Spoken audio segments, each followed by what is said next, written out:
بسم اللہ الرحمن الرحیم۔ میرے ایک بہت اچھے دوست نے فرمائش کی ہے کہ میں مریم نواز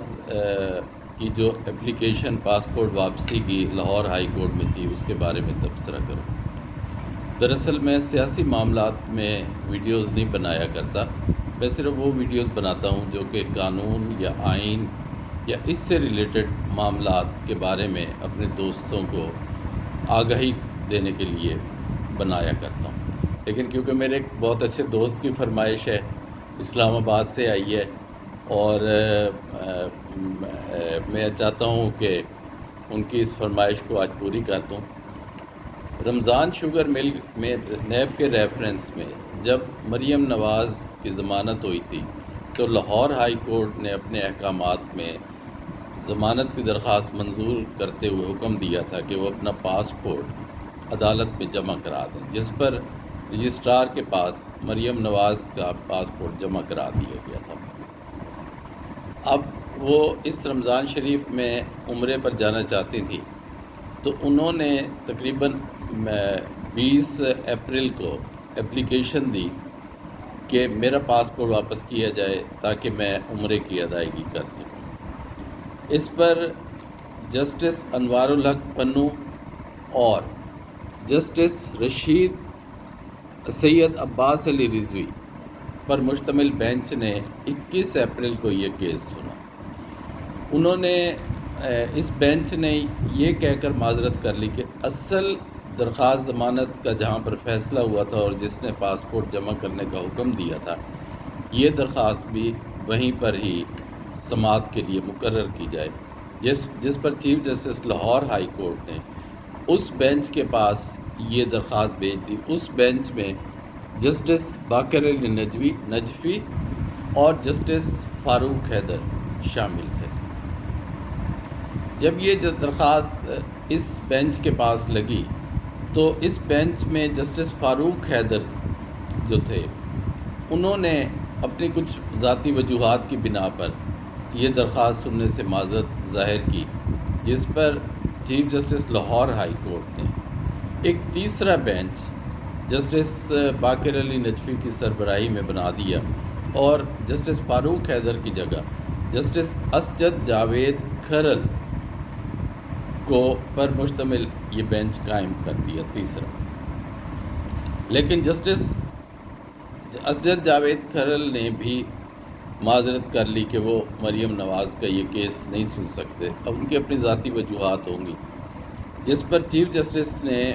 چوتھا بینچ جسٹس باقر علی نجفی کی سربراہی میں اور اس میں جسٹس سردار احمد نعیم کو شامل کر لیا۔ کل صبح 27 اپریل کو جب یہ اپلیکیشن سماعت کے لیے وہاں پر فکس تھی اس بینچ کے پاس لاہور ہائی کورٹ میں، تو مریم نواز کے وکیل نے عدالت کو بتایا کہ مریم نواز اب عمرے پر نہیں جانا چاہتی اور وہ اپنی یہ درخواست واپس لینا چاہتی ہیں، جس پر عدالت نے واپسی کی بنیاد پر یہ درخواست خارج کر دی۔ اصل میں اس میں 2 پوائنٹس جو شاید میرے دوست جاننا چاہتے ہوں گے وہ یہ ہوں گے کہ چیف جسٹس صاحب کو ایسی کیا جلدی تھی کہ انہوں نے 1-2 دن کے اندر ایک ہی درخواست پر 4 بینچز بنا دیے، اور دوسری شاید یہ بھی ہو کہ ایک ہائی کورٹ کے جج کو ماسوائے اس کے کہ کچھ ذاتی مجبوری، مثال ہے ان کا کوئی فیملی ریلیشن ہو یا کوئی رشتہ داری ہو، اس کے علاوہ وہ کیوں کیس سننے سے انکار کرتے ہیں۔ غالباً میرے دوست شاید یہ جاننا چاہتے ہوں گے، تو کیونکہ میں اس بارے میں زیادہ بات نہیں کر سکتا، کیونکہ میں سیاست اور ان لوگوں کے بارے میں ذاتی ان کی لائف جو ہے یا ان کے جو معاملات ہیں ان پر ویڈیو نہیں بناتا، لیکن میں اپنے دوست کو یہ بتانا چاہتا ہوں کہ یہ واقعی کیونکہ عام آدمی کا کیس کے لیے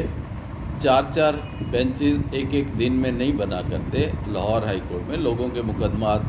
لاہور ہائی کورٹ میں 20 سال سے پینڈنگ پڑے ہیں، 15 سال سے پینڈنگ پڑے ہیں، لیکن ایسی کیا وجہ تھی کہ اس کو ایک خاص کیس کا درجہ دیا گیا اور 4 بینچز بنا دیے گئے؟ یہ بھی ممکن ہو کہ ان کے جو وکیل صاحب تھے وہ سپریم کورٹ بار کے صدر تھے، اور چیف جسٹس صاحب نے سپریم کورٹ بار کے صدر کی ایک عزت کی ہو، اور انہوں نے ان کے کہنے پر یہ 4 بینچز 1-2 دن میں بنا دیے ہوں۔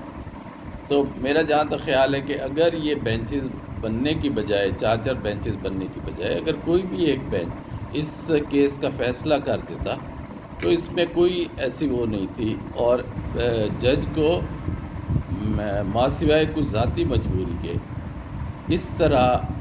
میرا اپنا ایک نظریہ ہے اور میرا اپنا ایک خیال ہے کہ انہیں معذرت نہیں کرنی چاہیے تھی اور کیس کو سننا چاہیے تھا، چاہے وہ جو بھی فیصلہ کرتے، چاہے وہ پاسپورٹ واپس کر دیتے یا اپلیکیشن خارج کر دیتے، یہ ان کی ثواب دید پر تھا۔ بہت شکریہ۔